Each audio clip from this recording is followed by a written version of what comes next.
School's out! Hey guys, welcome back to another episode of Casual, continuing our episode of what is high school like in Malaysia.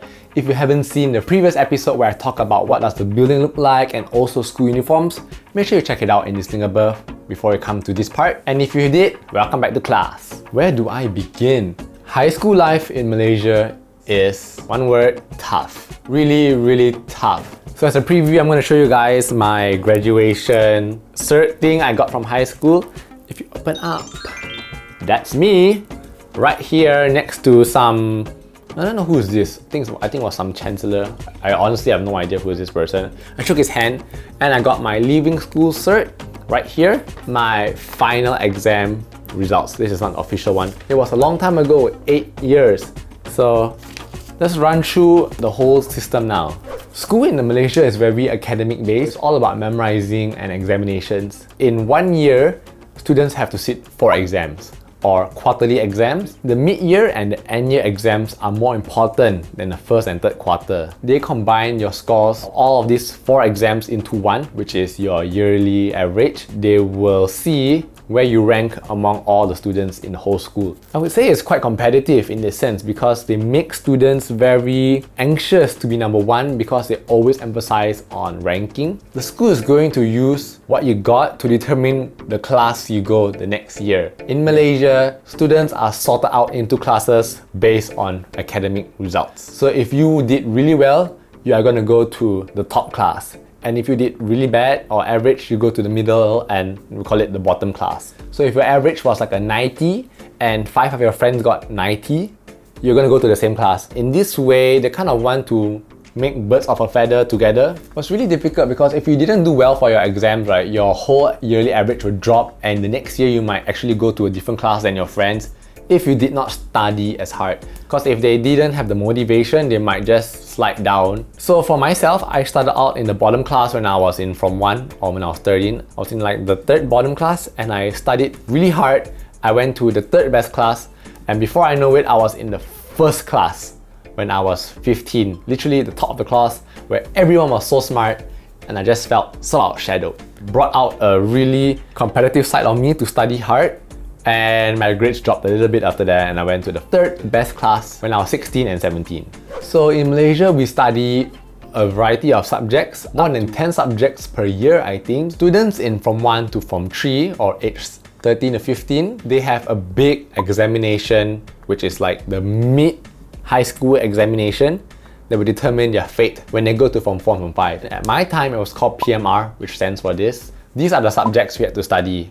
And 7 subjects was quite a lot because each subject itself will have about 3 papers.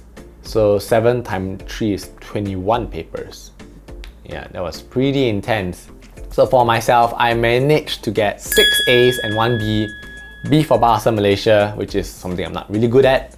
And when you are from 4 and from 5, age 16 to 17, you take the biggest exam in your high school or the leaving high school examination called SPM, which I think is equivalent to O-levels in England and SATs in America. I'm not sure if I'm correct. It is massive. Almost 10 subjects you have to take. For me, I took all of these subjects.